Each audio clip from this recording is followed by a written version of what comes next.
Hi everyone, this is Kelvin Chen here. Today is day 6 of the circuit breaker. I hope everyone is still safe and doing okay. I've received messages from many of my clients in the last week or so with regards to how the current situation will affect Singapore property market. So I thought I'll take this opportunity to do this short video and share with everyone on this possible concern. So firstly, I would like to put a disclaimer to this video as it is my personal view and the information discussed later is mainly for sharing purpose only. And of course, the information and data that I've collected, gathered and presented will be as accurate as possible at this point in time. So like many, I'm a property owner as well as an investor. And the last week or so, I mainly come across these two main concerns or questions right now. First question, will the property market fall and even crash? Second, will there be a lot of upcoming fire sale? I think these are very valid concerns and questions at this point in time. I think we need to be clear and understand that this current uncertainty in the market is due to a virus situation and it's not a result of an economic meltdown or financial system failure. So of course, we understand that the longer this virus situation drags on, the bigger the impact will be on the economy and its financial. So in fact, if today the vaccine is found and ready, then I think everything will be back to normal tomorrow. But is the vaccine the only solution? Or how can we manage the virus situation so that it won't be dragged on for too long? If we take a look at some of the newspaper reports, we would have come across positive news such as the Chinese vaccine was approved for human testing on 18th of March, and both the US and China has already embarked on clinical trials on the vaccine. And WHO official says at least 20 coronavirus vaccines are already in development. Just yesterday, Oxford University expert says that coronavirus vaccine could be as early as September with an 80% likelihood it will be work. So I think it seems that the vaccine will not be too far away, hopefully. However, there's still some time for now till we get the vaccine ready. So how are we managing the current situation right now? Again, I think over the weeks, we have seen many encouraging news from several countries by now. For example, Wuhan reported no new cases for the first time on 18th of March after 2 months of lockdown. And if we take a look at Italy, who was the #1 worst affected country in the world in early March, they too have shown signs that the coronavirus lockdown is working as the number of infections and new deaths both fell over the last 2 weeks. They are now the ranked 3rd countries for the highest number of coronavirus cases. And yesterday, another good news from South Korea where they reported no new cases in Daegu, which was the virus hotspot when it first started less than 60 days ago. So while it is difficult, it is also showing us that it's possible to contain this virus within a short period of time if every one of us do and play our part together. So then, how would this COVID-19 situation impact the property market? So, like any other situation, we always take reference from history where we learn what might be the possible situation or outcome from certain events. So in the last 20 years, we have seen through SARS and H1N1. So let us take a look at how it has impacted Singapore and Singapore property market. For SARS, the period was about 4.5 months. The total number of cases was 238, with a death count of 33 cases and a fatality rate of about 14%.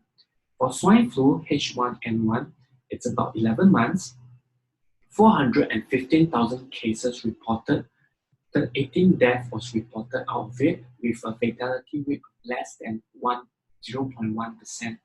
Then what about COVID? As we know, it started in January. It's already about coming to 3 months.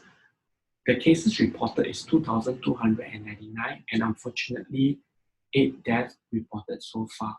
But based on the fatality rate, it's actually still less than 1%. And I hope that it stays this way as well. So as you can see, it is not as deadly as SARS, but it's also quite infectious as like swine flu. So I'll show you the price index during the SARS and the H1N1 period. As you can see, SARS happened around the same time as the US-Iraq war, so it is unclear which has a bigger impact on the property market. The property market price remained subdued and it was quite flattish as shown. But if you have invested in the first quarter of 2003 at the start of the SARS period and stay invested from then till quarter 2 2008, you have seen a price increase of 55% before the global financial crisis hit, of course.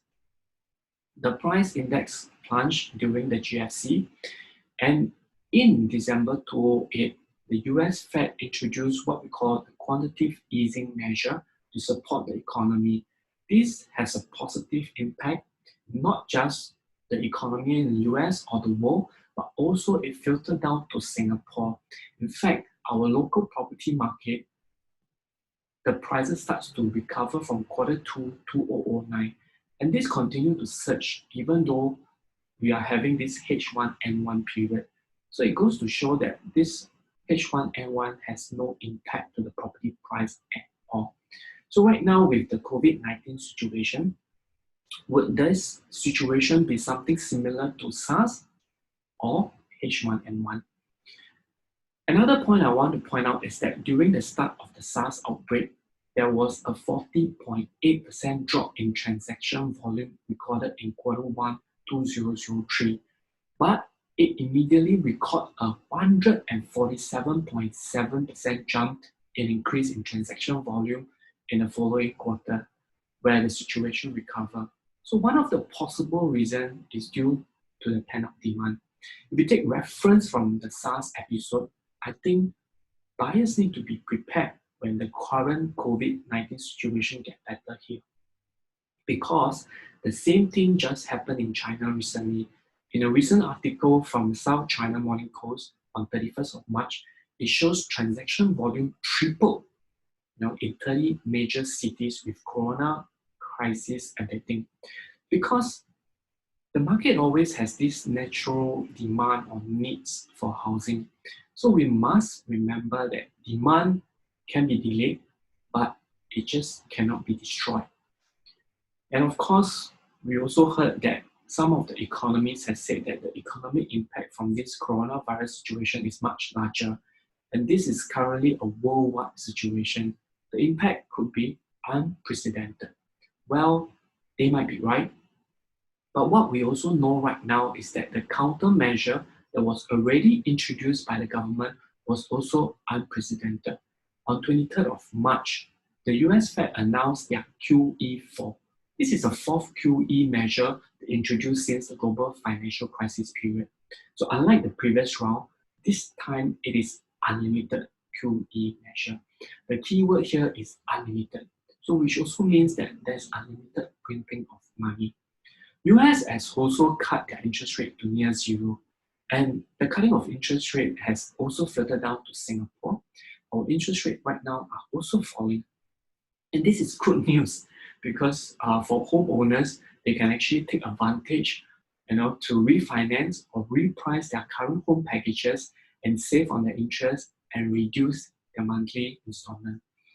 So our SG government also announced our third budget. In fact, if you remember, the second budget was announced less than 2 weeks ago. So this time round, it was another 5.1 billion to support the firm and families. With the government introducing the resilience and the solidarity budget, this budget will greatly assist the companies, the SMEs, and the individual during this period of time. Just to quote you an example, the co-share of the local employee wages will not only just allow the company to manage their cash flow better, but it also help to stabilize the Singapore employment rate. This will also in turn help to stabilize the individual household income. So the unprecedented recent introduction from the NES to allow the deferment of secured loan and mortgage payment till the end of the year for individual and SME will also allow better cash flow management during this period of time. You see, SG property market has went through a series of cooling measures since 2011. This slew of cooling measures has not only controlled the price, it also prevent individual from over leveraging. So when this measure is in place, they actually makes our buyer more prudent, before they enter the property market. So with the current low interest environment, the low unemployment rate, and the deferment measure that was introduced by MAS, I think it would definitely reduce the need for individual or even homeowners to liquidate their asset for cash flow. So this will also mean lesser of a chance of fire sale. Will the property market crash? Well, we didn't see that during the SARS and H1N1 period. It also looked unlikely too, given the current measure introduced by the Singapore government that I've mentioned earlier. I think we also have to remember that our government can also have the options to roll back the many cooling measures that have introduced over the years or reintroduce positive stimulus such as interest absorption scheme, which they have previously removed to stimulate the property market should the need arises. So then how? Would the property market move from here? I have done up a chart showing our private residential property price index over the last 40 years. As you can see, the market corrected after major economic and financial events such as the Asian financial crisis, the dot-com burst, the global financial crisis, and the slew of the Singapore cooling measures starting from 2011. The US introduced its first QE in December 2008 to stimulate the economy. And as you can see, it has a positive impact to our local property market and its prices. QE2 and QE3 was also subsequently introduced. And to avoid the sharp increase in price, our government actually stepped in and implemented a series of the cooling measures since 2011 as mentioned. So this is to control the prices from running out of the fundamental, as we do not want a repeat of what happened in Asia financial crisis. So with the US Fed introducing their QE4 unlimited on 23rd of March, we can only anticipate what might happen to our local property market and the prices in the near future.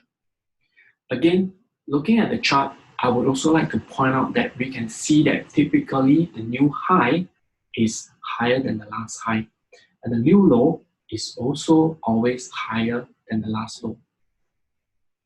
I've also added in the resistance level, the resistance line, and the support line. So if you are someone who invests based on charting, you would understand that if the price hit the resistance line, then it has a high chance for the price to correct. And likewise, if the price hit the support line, then it has a high chance for the price to move higher from there.